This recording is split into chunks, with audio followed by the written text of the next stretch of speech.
Welcome back to another episode of Entre Risas y Llantos. My name is Cynthia. And my name is Alondra. And today we have a very special guest, Daniel Flores, also known as Trumpet Papi. Hello, hello. So excited to be on here.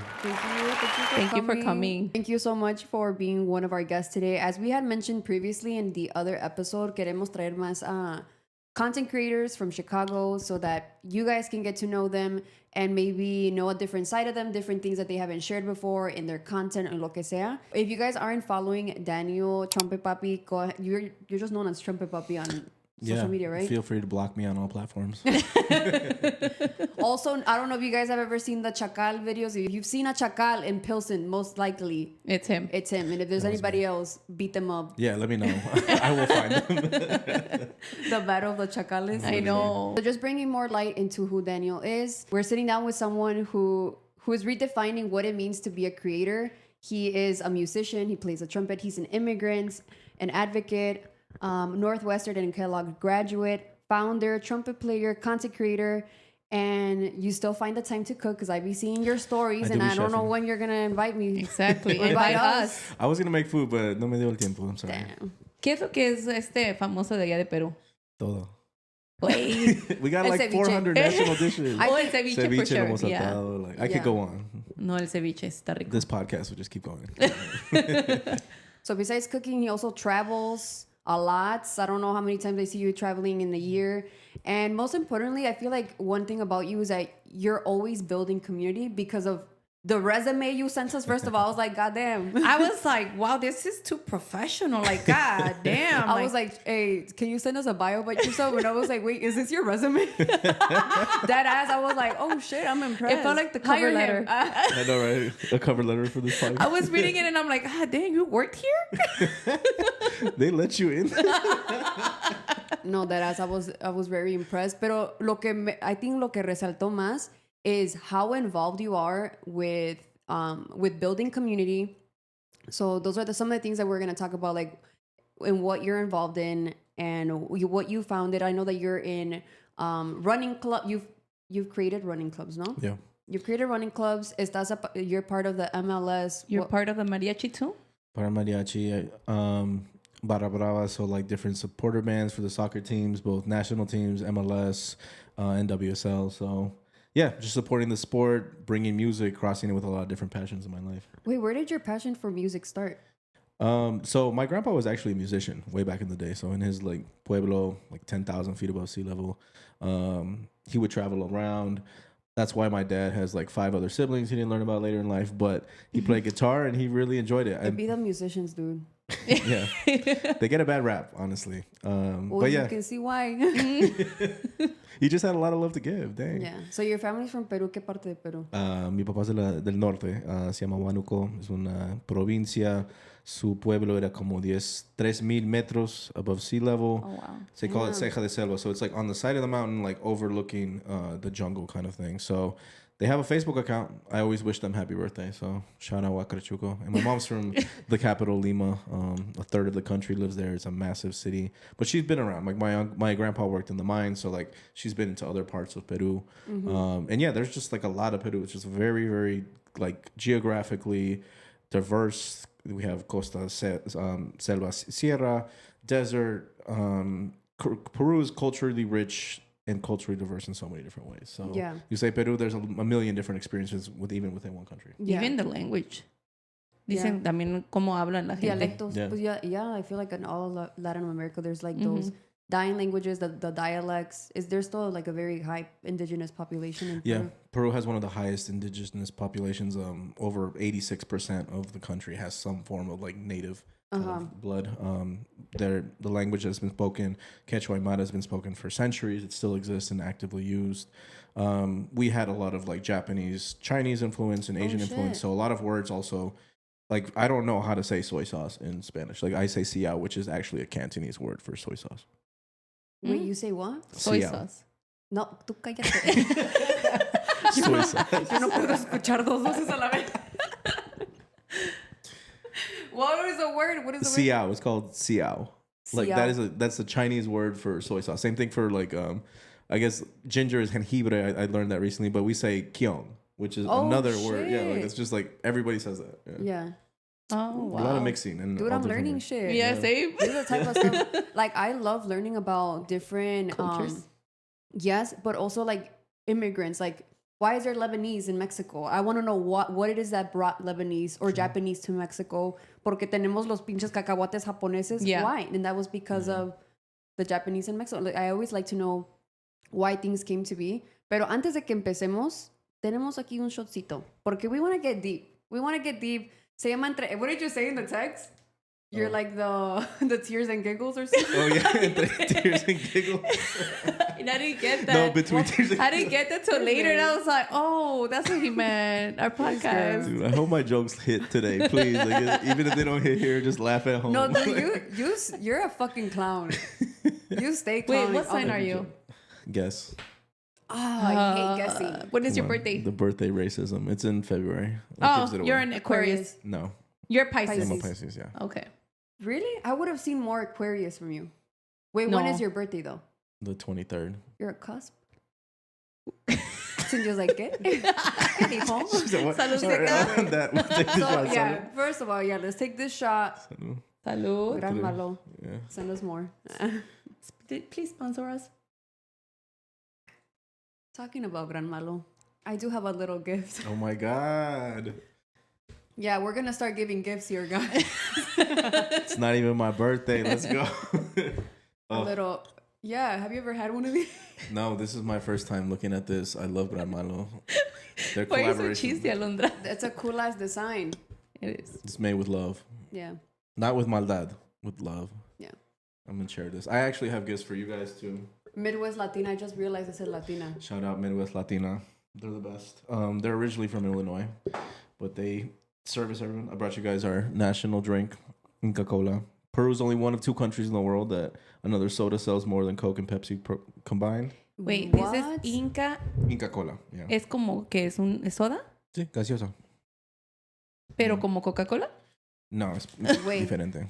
But Coca-Cola bought them because they couldn't compete with them. Wow. So they have like a partnership where like Coke owns 50% in Peru and Inca Cola owns 50% in Peru.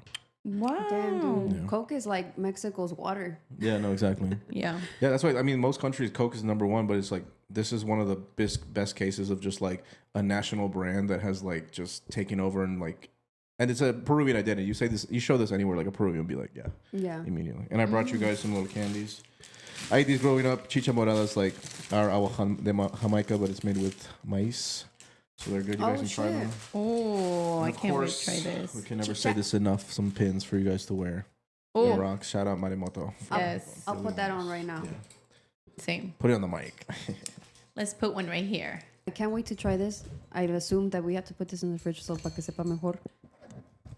I mean, I don't know how it is in Mexico, but a lot of times in Peru, like they just be drinking at room temperature, like water, soda. Sometimes they don't really be drinking things cold as much.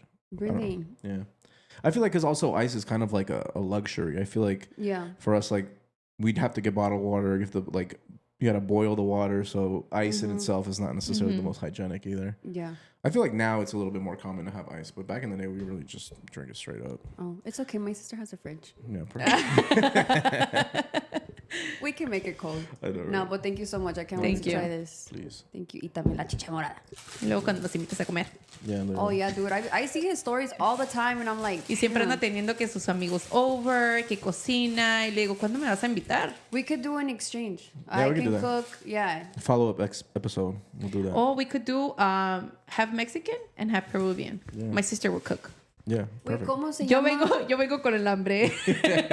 ¿Qué no ustedes hacen una salsa de chile ají o algo así? Yeah, ají for us is just like pepper. So we have a lot of different salsas. Because it's like a creamy The yellow one? or yellow sauce. And I went somewhere donde Huancaína sauce. yeah, huancaína, there you go. And they said they could literally put it on anything like potatoes, Yeah, you can put that on on pasta. Yeah, that shit was so fucking good. It's tasty. I tried recreating it at my house, but I put too many fucking peanuts. Oh, Yeah, I mean, it was- practice. Yeah. Okay. Anyway, so in the topic of Peru, as you know, or as many of you don't know, I actually didn't know that you were born in Peru. Yeah, I came when I was 5. So tell us about that. How was I that? mean, a lot like? of people don't know I'm Peruvian, so Yeah. this might be my coming out experience as Peruvian for many Yeah. of you. You don't have a Peruvian flag in your bio. I do actually. I do have it in there. I feel like sometimes people see what they want to see. So I'm like, when people interpret me as being Mexican, like, I think I was raised in like a Peruvian house, but a Mexican community. So I feel like, both cultures raised me in a lot of different ways. Yeah. But yeah, sometimes I do have to remind people, or people are like, wait, what? Yeah. Like recently it was the Independence Day. The Independence Day there. Like everyone's just like, no, like you're Mexican. Why do you care so much about Peru? Because I'm Peruvian. I had a coworker when I worked at the airline, and just like I'd always, because you could travel anywhere, and I would always talk about going to Peru. And then one day she's like, bro, what's up with you in Peru? Like, why do you keep want to go there? So, I have family down there. I know, right? Wait, what airline did you work for? I work for United Airlines. Oh shit! Does United fly over there or no? Yeah. Yeah, everywhere. Yeah, they fly everywhere. Oh shit! So you would get like deals to go to Peru? It was all like standby. Well, I never made it to Peru because like that's like the hardest flight to make because it's like weight restriction. Standby como que eras, you were a flight attendant? No, I worked corporate, so I did like pricing, revenue management. So I just overcharged people for flights, basically. What was it like? Viniéndote a los Estados Unidos, you came at 5 years old. What was that like? Or if you could just tell us the story of how that. No, for sure. I mean, it sucked. I think like being any immigrant, it's not fun. I think as immigrants, we don't always get to choose where we end up. I think I was, I mean, I didn't grow up in the best place. I didn't grow up in the worst place. I mean, I have Peruvian friends that ended up in like Iowa. No shade to them, but like I don't think that would have been good. But I think the good and bad thing about San Antonio, for people that don't know, like I always equate it to like Pilsen, little village. I think it's an ethnic enclave. It's the largest city in the country with a Latino majority, obviously mostly Mexican American. Yeah. But I think the area is just like, it's so hyper local in a good and bad way. Whereas like my friends were probably like 4th, 5th generation San Antonian. Obviously, they were like Mexican, but they were Mexican American. So they were also especially in Tejano, Texas. Yeah, the border crossed those type shit. The border definitely did cross them. So I think for me, being in a place that was so hyper local and had traditions that were so native to that place, and if you were not born and raised there, you don't get them. Like being an immigrant, like sucks extra being there, if that makes sense. I just think it's just like never seeing yourself represented and just being surrounded by people that everybody kind of gets what's going on except for you, if that makes sense. You were the minority in the minority. Minority in the minority. It's almost like you're an outsider and just looking for people. Yeah. And, looking to find connection. Pero no, like, do you have memories cuando estabas en Perú desde los 5 años?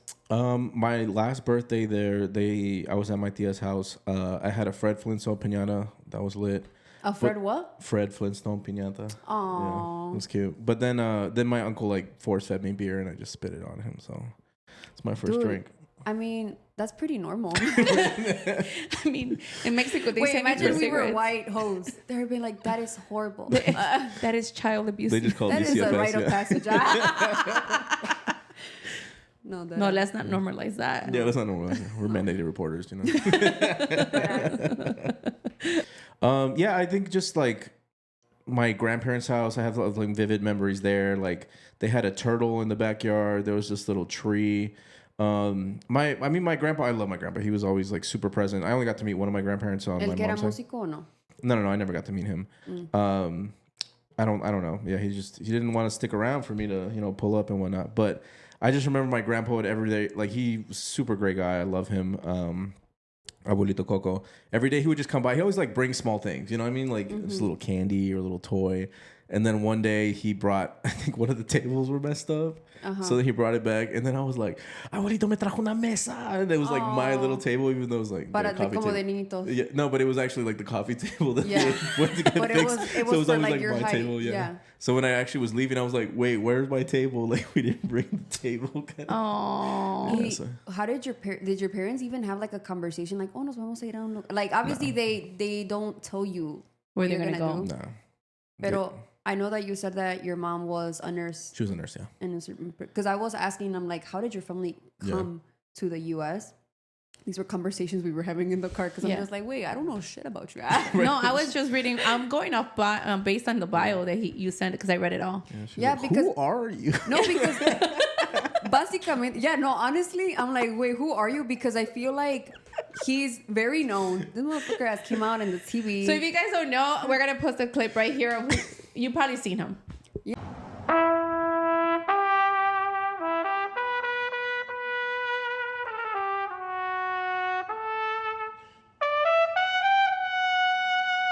I know that there was an article about you in the LA Times. What was that article about? Yeah, it was kind of like how myself being, Peruvian, being an immigrant, kind of taking up space in social media. I think a lot of the music and a lot of videos I do like speak to a larger Latino general audience, whether that be like mariachi music, reggaeton. But I think in terms of Peruvian, there's only about 1 million of us in the United States. So even growing up, I had to be really intentional, and I had to almost like work twice as hard to remind myself and like kind of fight for taking up space in our existence. You know what I mean? Yeah. I think growing up, it was harder because Peru didn't have a wonder of the world, didn't have the best. Everyone didn't know how good the food was and everything else that comes with it. And this was like way before like the internet was such a big thing. Yeah. So yeah, I feel like it's just been a lifelong struggle of just making sure that we're taking up space and people recognize us, because it's like if you don't take the space, no one's going to give it to you. You know what I'm saying? No one wakes up one day and they're like, dang, I didn't talk about Peru today. Yeah. Like, how are they doing? What made you go into social media? ¿Qué fue tu primer paso de just start posting? Yeah, no, I mean, I think the irony was just like before I even started on TikTok, I had a private Instagram. Like I didn't do any, and after college, I had played professionally mariachi for a very long time. And I wouldn't post videos of myself, ironically, playing, because it was just like, ¿Quién soy yo para creerme like a professional musician? I didn't do the symphony orchestra. I never had private lessons. So for me, in like the trumpet world, it was just like, I was an outsider kind of thing. I didn't have the credentials. And I think during the pandemic, I saw people, having extra time, picking up an instrument, 15 minutes later, posting themselves. Like, it was pretty bad, but I think people appreciated that process and are just seeing music. And, I think family, cousins, like later on after the pandemic encouraged me to like, bro, just post, like, do something. So I just started doing covers of like music that I liked, and you don't always get to hear on trumpet, whether that was like Bad Bunny, Bad Bunny, merengue. And like, I think what the video that finally hit was just like it was like a point of view when I was like on a balcony, this Chicago skyline from Wearing Pilsen. your meta glasses, no? No, it was just with my phone. Like, people don't realize, like, when I started out, it was like low tech. It was just like this? So estás con la... Wait, no, imagine you're holding the shit with your mouth. Sí, güey, o sea, estás... no, this was literally my whole setup. I had my phone in my left hand and my trumpet in my right hand. I would just ¿Qué play. pinches meta glasses ni que nada? Exactly, Que les yeah. voy a dar un polvo ahorita. Yeah. And then just I played the La Canción from Bad Bunny, the trumpet riff, and the next day it just kind of took off. And then it was just like all of a sudden went from like 40 followers to like 40,000 in one day. Yeah, like basically overnight. Yeah. And that's how TikTok moves quick. And I feel like all it takes is that one fucking video. that one video, yeah. But I feel like what resonated in the video is like, people don't always get to see Chicago from a different perspective. I think from the South Side, from different areas that you don't get to see, they don't always get to hear our music, and they always don't see instruments playing music outside of the regular realm. So I feel like that resonated with a lot of people, and I just started changing the backdrop, changing the music to reflect what I was seeing, and just people really liked that. And I think it was a niche that I don't think people had really broken into, and much less on trumpet, and kind of just that ass, you had no competition. Also, one of my favorite videos was also like, I think you went to where there's a Selena mural. Oh, yeah. And then you're playing one of the Selena songs. Pero I like that because you're bringing light not only to... Yeah, like this is a different niche. Like nobody really posts playing an instrument, showcasing different parts of Chicago y relacionando con música que típicamente no escuchas. Because trumpet, when I relate trumpets mostly to mariachi. I know that there's trumpets in many different genres of music. Pero imagínate, un Peruvian tocando... ¿Qué es lo que te hizo pues a ti escoger el trumpet y no otro instrumento? Yeah, so in 6th grade you have to audition for band, and like they make you try all the instruments. And ironically enough, I scored exactly the same on trumpet and clarinet. For whatever reason, I just picked trumpet. But I mean, that I didn't realize that was like such a core inflection moment of my life where my things would, because I mean, Clarinet Papi just doesn't have the same ring to it. I'm like, it's because I'm such a core believer where like nothing in this life happens by an accident. Everything happens for a reason. Imagine you made that fucking decision in 6th grade. I know. I was like 12 years old. I didn't know it was going to impact the rest of my life. Kind of. You never knew you were going to be Trumpet Papi. Exactly, yeah. And wait, Trumpet Papi. It doesn't, Clarinet Papi doesn't sound the same as no. Just Clarinet Papi. And trumpet has aura. And clarinet is like... Exactly. So Trumpet Papi came from like cyberbullying, because my old Instagram handle used to be like DFLO. Like that was my nickname growing up, because that's just my name, Daniel Flores. Wait, what was it? Like D-Flow. At least it's not Sunshine. That was my name. Okay. What? Aww. Who gave you My that? sister used to have a yellow tooth most of her life. Oh, damn. I thought she was just depressed. She has veneers I have now. been years now. So they used to call me Sunshine. Dang. I never knew that actually Yeah. until you told us last time. I was like, damn. Dang, I know. Well, I was Chin Chin because I had, or Crimson Chin because I had an underbite. Yeah, you did. I was like, yeah. Dang. This Latino nicknames your biggest insecurity. Dude, for real. Los mexicanos somos the worst, dude. I swear. Para hacer bullying and nicknames, Latinos olvídate. in general. Yeah, Latinos for are pretty sure. bad. We're pretty mean in Peru. So D-Flow, that was like your username. Yeah, I was using. What made you change it to Trumpet Papi? So, was somebody calling you that? So yeah, okay. So I have a lot of friends. I think people really enjoy when my friends roast me. I don't think people realize. People always think like, "Oh my god, you have such a supportive community." I'm like, nah. Everybody just be coming at me and making fun of me. Pero tú también, güey. I mean, I do it back. You know, I mean, I'm not gonna be rude. It's gonna Yeah. match energy. But one day I started posting those videos very early on before I went viral. And I was posting the video, and then my friend sent it to me. She was like, I was like playing the music and stuff. She's like, "Okay, Trumpet Papi," like to make fun of me, and I was like, like, "Hey, say and that it one more hit. I was time." just like, "Bro," I'm like, That's my that name. is so obnoxious and annoying, but you remember it instantly. And I'm like, that's Yeah. it. And I just Dude, switched people don't even know your name. I didn't know your They name. really Cynthia, Cynthia was calling you Trumpet, dude. it. People call me that.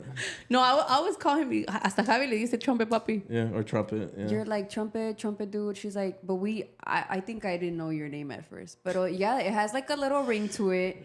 Yeah, And it's memorable. It's catchy. It's it is annoying. catchy. Yeah. It's great. It is. I don't think it's annoying. I'm like, shit. I think it's pretty cool. I feel like also some people sexualize the word papi. Like in Peru, it's just kind of like, it's like, way like, hey, papi, estamos pasando, whatever. It's not necessarily like something sexual. So I feel like some people like struggle. They don't want to call me papi. I'm like, you don't have to call me that if you don't want to. But also it's like, it's not that deep.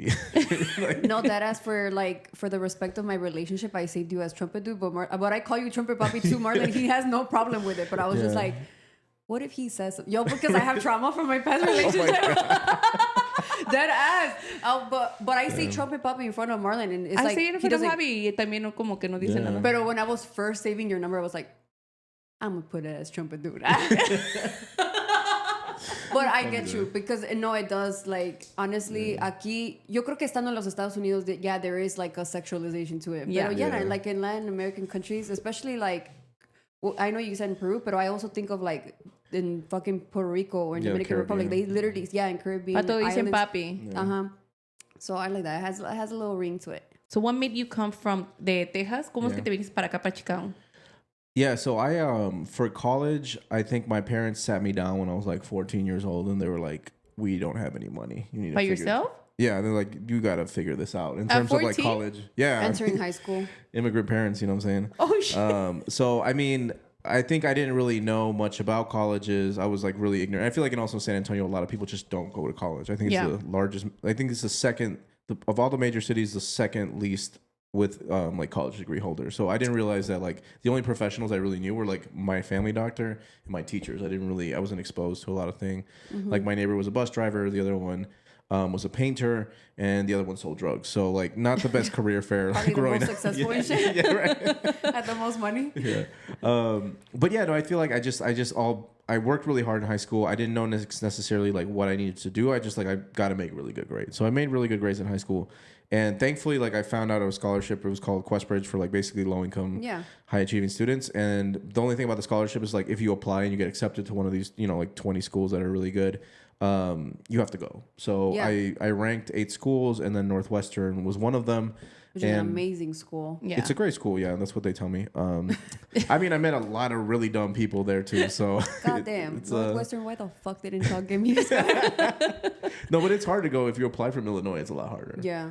I mean, I was a Texas resident, so that helped. But yeah, no, I think that was the thing. It's just like I didn't really 100% understand where like Evanston was, but then when You're I like, realized, I'm going to Chicago. I know, yeah, I'm going to Chicago, and like I more than anything, it was like I'll go anywhere as long as they pay for it, kind of thing. Yeah. But like not the best mentality to have, because like there's a lot of schools. Like I could have gone to Grinnell. Like no shade, it's a great school, but like I don't want to be in Iowa, kind of thing. Yeah. But yeah, no, I think Northwestern definitely made it work. It was, I think the experience of going to college in a different place with people from all around the world was super cool. And yeah, no, I like Chicago. I think it's like San Antonio is a great place, but there's some things that it still needs to catch up on in terms of like major cities, opportunities. I think growing up, like, I stayed on my side of town. There wasn't a lot of ability to access to other schools, different areas, people of other cultures. So, and even jobs. I feel like back then jobs, there weren't necessarily big companies. There weren't a lot of opportunities for internships, different types of careers. So being in Chicago, it just kind of made sense. I knew I was going to end up here or someone else. I feel like once I left high school. When I left my house at 18, I was like, I don't think I'm going to come back because there's not really much here for me kind of thing. Yeah. And I went to school in Michigan, but I knew I was going to come back. It's because Chicago is such a hard city to leave. It's just, I think because La Ciudad de Chicago, it has everything. Yeah, it really like, does. and everything's so close.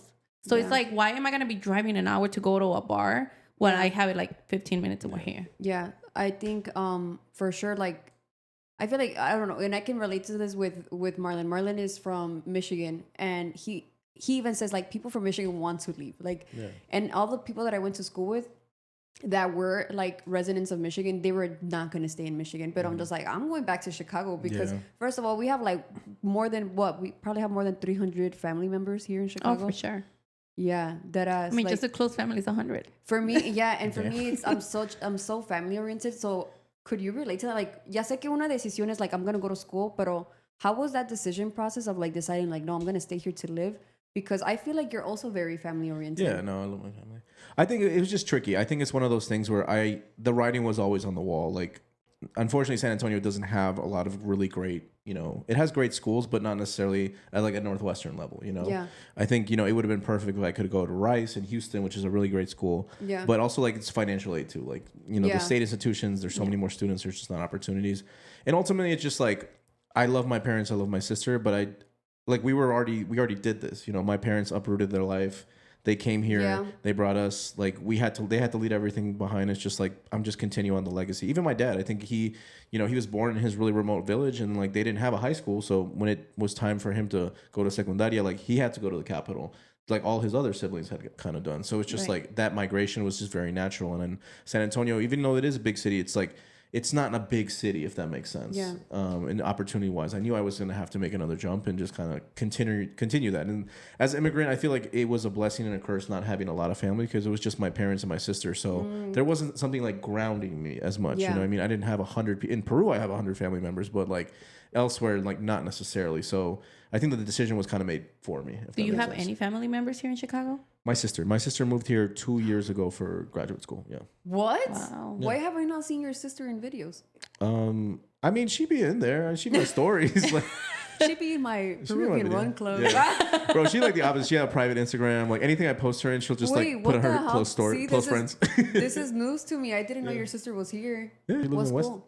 She went to Kellogg, so she went for her MBA. So I went to Kellogg too. So she's a legacy.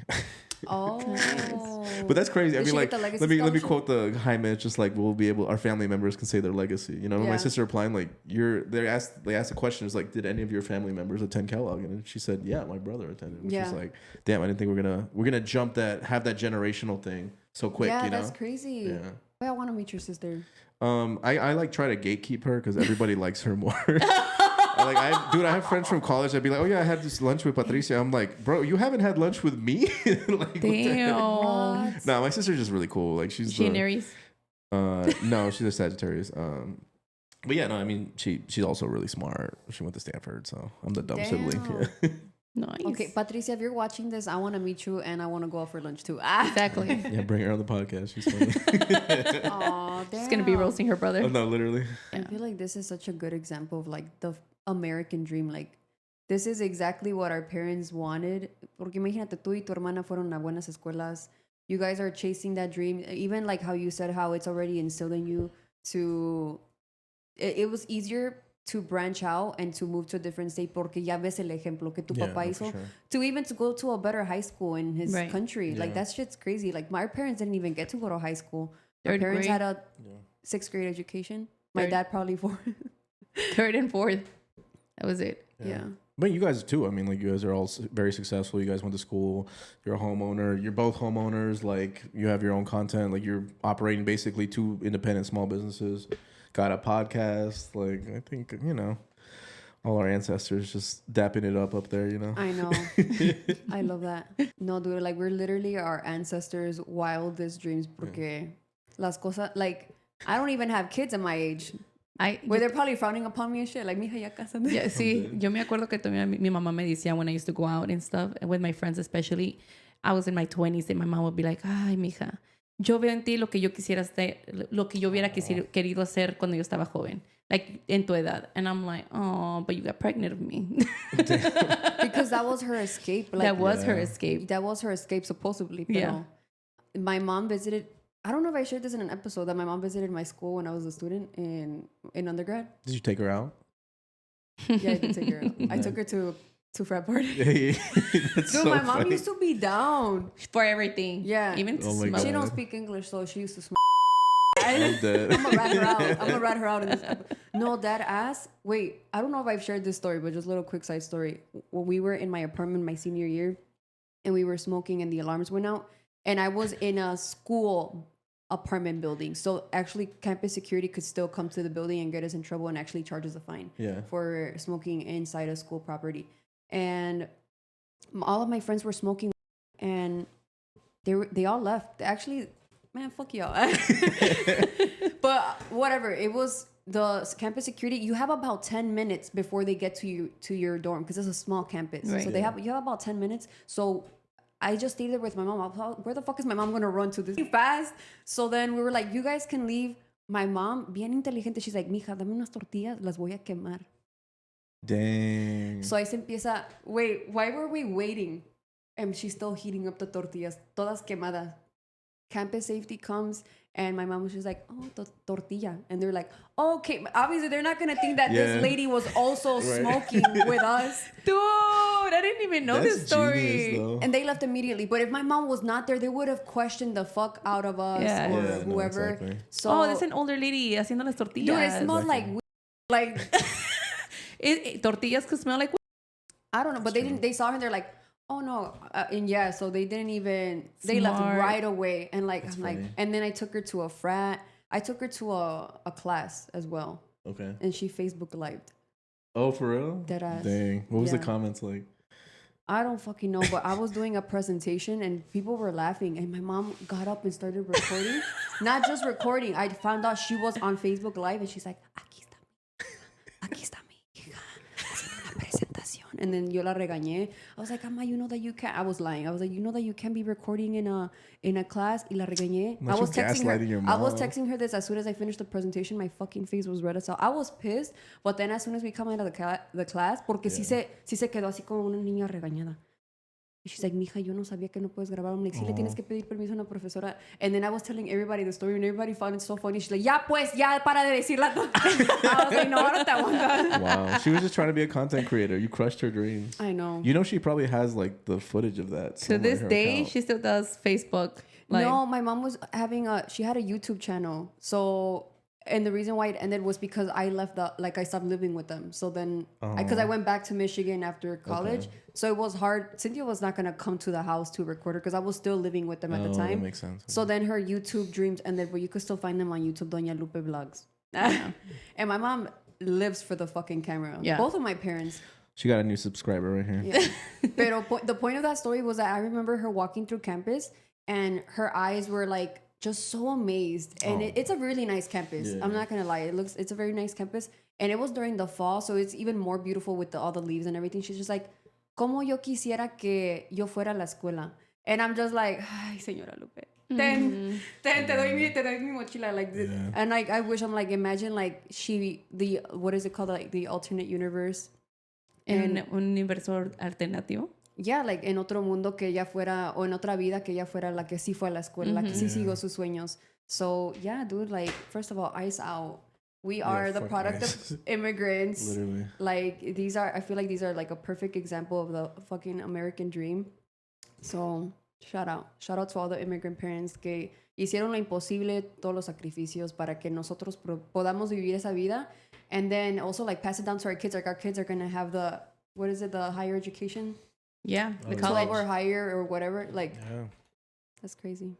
That's my spiel. He's like, I thought I was speaking. I want to hit the treble. Why do you travel so much? I mean, it was the World Cup this year. Wait, yeah, I was seeing Daniel's stories, and he was always in an airport, but en prisa. So that's when I was like, have you ever tested the airport theory? He saw the questions. He's like, what does the airport theory mean? I still don't get what the airport theory is. It's basically like waiting until last minute to head to the airport. That just sounds like my life. Yo, because like, were you ever about to lose your flight? I mean, yeah, but I used to work for the airline, so everything was standby. So I mean, like there was never really a way for me to like get there early or prepare. Yeah. So like there's been a million close calls, and I don't know. I feel like there's las cosas se arreglan. Like if I miss a flight, I'll miss a flight, or I'll just figure out a way. Like the last flight I did before the game in New York, which I got invited to, like that was a little chaotic. But Wait, what game did you get invited to? so I got invited to Germany versus Ecuador. Oh shit. Nice.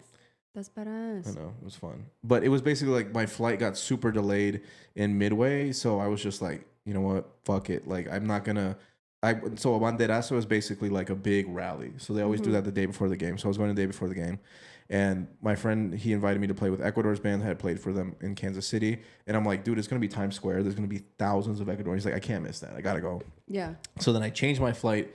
I canceled the Southwest one, got it refunded, and then I got an Uber. I was going to like O'Hare to get the other flight because it was gonna get me there on time. It was taking too long on the highway. I rerouted myself to the train, got on the train, rushed over there. Thankfully, my flight got delayed like 15 minutes. I got to the gate. I didn't have a ticket because I wasn't able to check in because I changed the flights. So then the lady was just like, I can't let you in. I can't give you a ticket. I was like, okay, cool. Can you put me on standby for the next flight? And then she was like, what? And I was like, put me on the standby so I can get a ticket. She was like, huh? And I was like, if not, I'm just going to buy a refundable flight and go through security. She's like, you shouldn't do that. I'm like, but I can't do that. So then she basically gave me a ticket for the next flight. I rushed in. I ran all the way to the counter. They were about to close the door. I'm like, hey, can you bump me back to this flight? So then they put me back on the original flight and I went into the door. It's because you know all the secrets. Yeah, because you used to work it. I'm like, what? That's crazy. Hey, for real. And it's like, I feel like, I mean, I love airport employees. I feel like once you get past the security and the gates, like those people they're really, really flexible and they want you to get on your flight. But I feel like the front gate agents, like they have a job to do and like they can't really do all those little hacks for you. Dude, I would lie. I would probably come up with a really crazy story so they could feel bad for me. But I mean, it's not going to get you to the gate any faster. That's the only problem.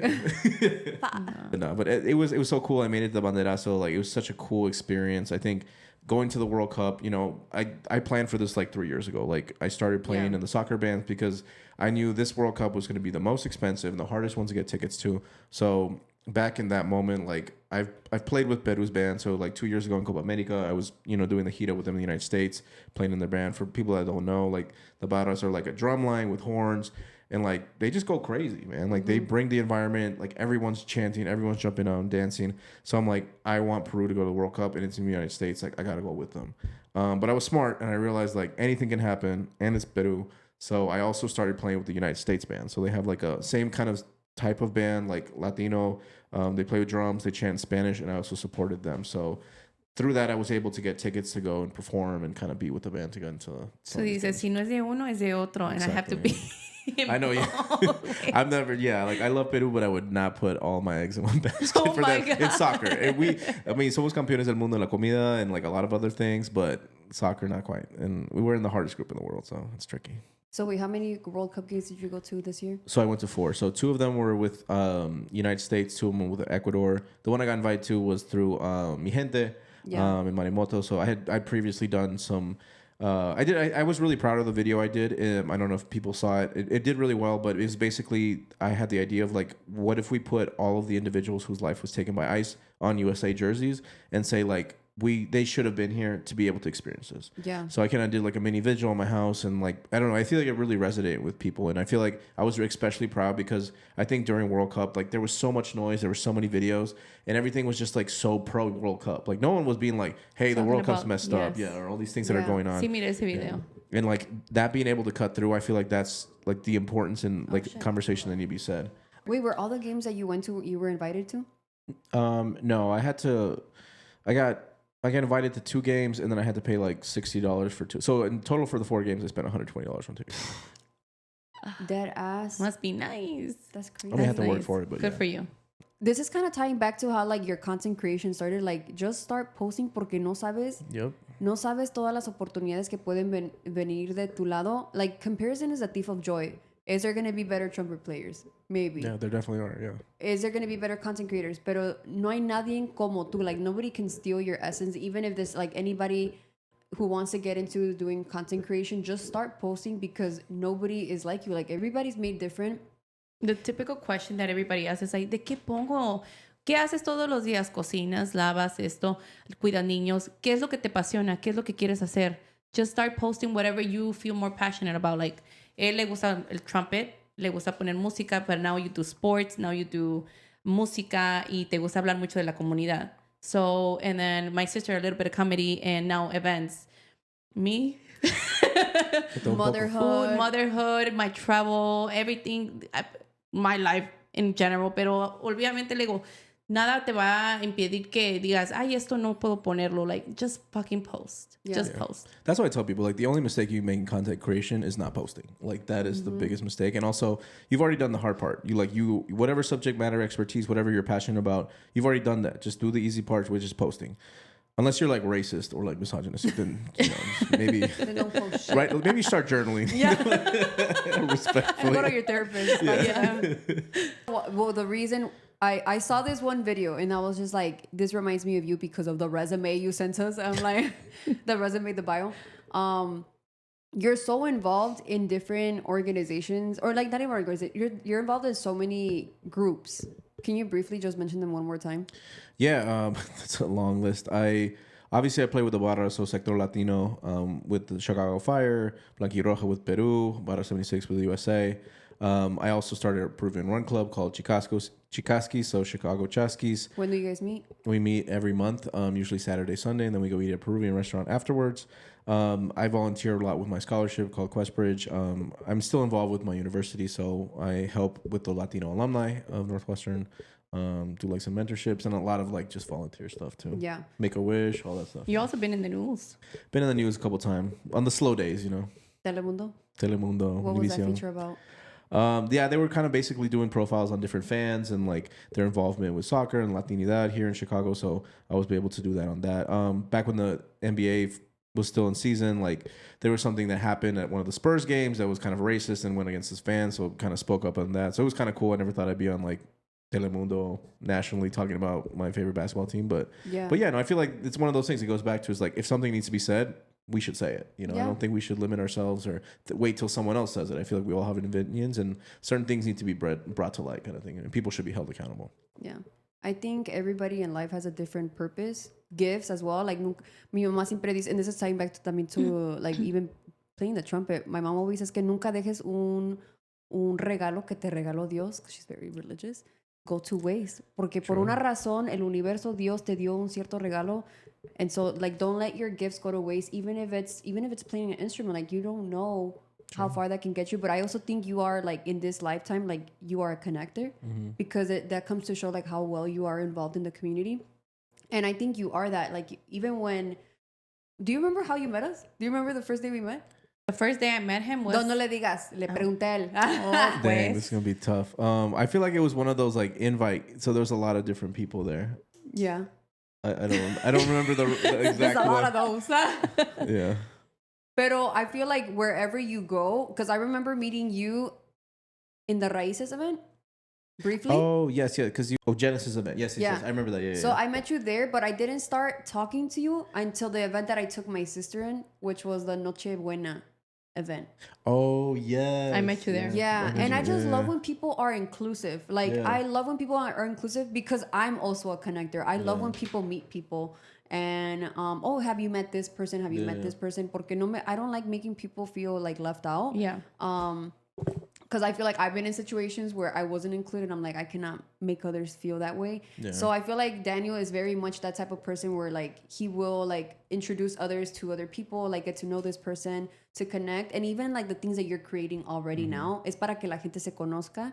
So you're already, ese es tu legado. That's your legacy right there. Trying to be, I don't know. I feel like it's just like a very immigrant mentality. Like you come to places and like no one's waiting for you. You know what I'm saying? Nothing's communities, like jobs, other groups, like nothing's there. And you just gotta be the change and build what you want, you know? Yeah. Even like how you said how you don't have that much family in San Antonio. Oh, no. So it's kind of like you were creating that here también, like establishing your roots here. And you do like, I feel like you're a Chicago popular person. Like everybody who doesn't know Trumpet Papi.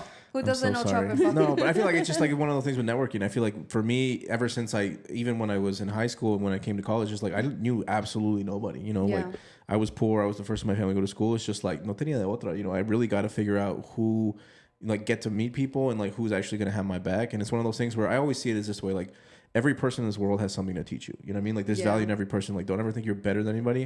And at the same time, it's like not everybody's also necessarily you need to like prioritize and put high in your life. But I think you should still give everybody an opportunity and have some kind of like baseline with individuals. Do you ever feel the pressure of representing so many communities?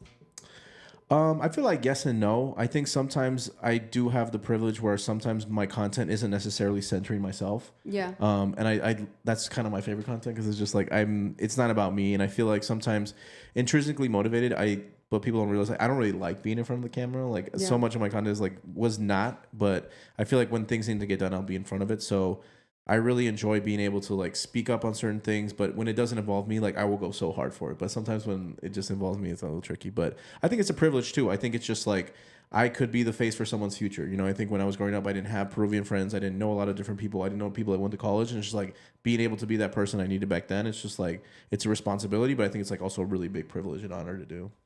What's one thing you would tell little Daniel? Dang, last time this caused little 5-year-old Daniel. Oh my God.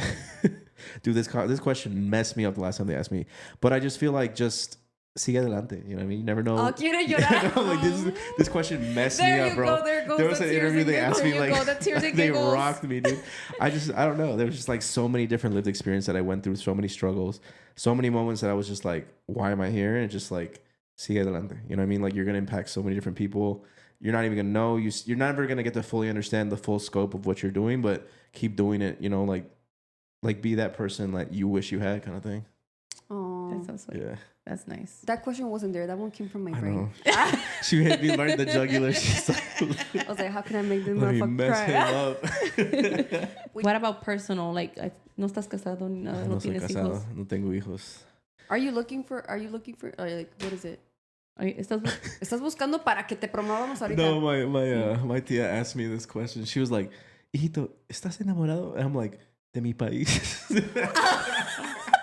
That's like a really famous Peruvian song. You can put the song over it. No, but I mean, I just think it's like one of those things where it's just like we're all kind of so busy and we have so many different things. And then it's one of those things where it's just like I've like worked really hard to kind of like build my life and everything that I'm doing. And, you know, it's like this life isn't for everyone. You know what I'm saying? It's just like, I think it's with even outside of content creation, it's just like individuals that are very, very career focused or have jobs that are very demanding. Like it takes a special person to kind of be able to align with that. Yeah. And do that. And also it's just like, I don't know, just being transparent about what they're signing up for and things like that. So I think it's just like in the past, it's like also one of those things where it's just like, I don't have too much time to prioritize it. You know, I feel like I think dating can just take up so much of your life. It really does. Yeah. And it's such a main question entre las familias hispanas, latinas. For sure. Que luego no más tienes novio. No, más de los 30 ya. ¿Y cuándo te vas a casar? Primero déjame conseguir el pinche novio. Yeah. Really. I saw that, like, I heard this one phrase. I was like, instead of focusing on looking for the love of your life, why don't you just focus on building the life you love? Yeah. The life you love. Y and divine timing. Right. Divine timing. Exactly. Cuando sean las cosas se van a acordar. Things are going to line up for you the way they were meant to. I'm such a, like, everything happens for a reason type. So... Yeah, cuando no buscas, te encuentra kind of thing. And exactly. Yeah, I mean, it's also like you can't give into different pressures. I know, like, I mean, I love my dad, but sometimes he'd be saying some out-of-pocket stuff. It was like at birthday a couple of years ago, and he was just like, you know, feliz cumpleaños, hijito. Cuando tenía tu edad, ya estaba casado. I'm like, okay, bro, weird flex. But okay. My mom already had 2 kids by my age. Yo a la edad de 29 o 28, before I got pregnant, mi mamá decía, no, pues es que ya quiero ser abuelita. And I'm like, damn, let me enjoy my relación. Yeah. Ay, no, a mí todavía no se me antojan los niños. No, pues ya tuviste con los míos. Yeah. Different, expensive. As we're tying this up, one of our like final questions that I want to ask you is like, what is one of your biggest dreams or goals in life? Goals? I feel like I've just been such a benefactor of like nonprofits. I would love to start like a charitable foundation. I feel like ideally, you know, like it doesn't have to be necessarily Peruvian centric, but I think like Latino focus, immigrant focus, because you can never put enough resources into that kind of thing. And yeah, I think the problem, and it's not going to be like there's going to be. Unfortunately, there's a lot of immigrant kids that are going to keep coming, and it's not like we're creating a country that's better for them for a lot of different reasons. So I think that problem is always going to be there, just kind of being on the forefront of advocacy, but sometimes like change and tangible effort. Yeah. I think I had like a similar goal. I was like, I want to be the CEO of a nonprofit that gives You like did say that. resources or scholarships. You said it in one of the episodes. I don't remember which one. Yeah, I would love to. I'm just like, no sé cómo se hará o cómo va a pasar, pero algo para dar para atrás. And I'm like, I feel like... And it's going to happen. You manifested things and it always comes to you. Yeah. It's going to happen. I'm special. You're very special. I was desired. Ya va con I la was prayed pinche for misma a rainbow cantareta. child. Yeah, All dude, right. it could be like a Entre Risas and scholarships thing. So we're just finishing off. I do want to ask a couple questions. What is, in one sentence, what is your life motto? My life motto is you can't control what life throws at you, only how you react. What is your signature dish? I love making ceviche. That's my signature dish. Morning flight or red eye? Honestly, red eye. I can sleep when I get on the plane. What is your biggest fear? Sitting in a chair and it breaks. That's an irrational fear. For me, is when they open up a porta potty. Imagine in a festival and they open up the porta potty when you're taking a shit. Oh, they open the door on you. Okay. Hell yeah. Song on repeat right now. Cynthia by Victor Internet.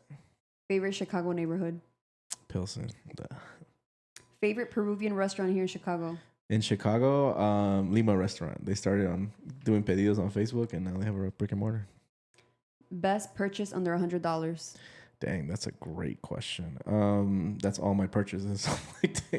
I got this like really vintage Chicago Fire jersey, Guatemoc Blanco, for $3 from my neighbor. That's my favorite purchase. Yeah. And 3 words that friends would use to describe you.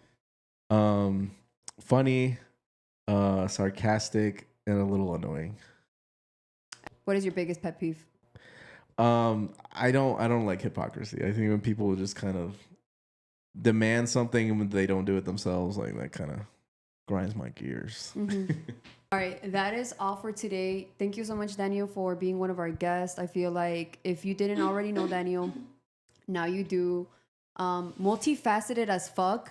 There's many layers. Si lo quieren hacer llorar, ask him. Nah, I'm just kidding. I know, bro. Ask him about his childhood. No. Vamos a tener sus socials right here and also in the description. So go make sure to follow him. Subscribe to our channel, like, comment, and share it to anybody who wants to hear this so we can continue to give you more episodes and continue to keep growing. Thank you. Adios. Bye. Así es mi tierrita, orgullosa lo canto yo.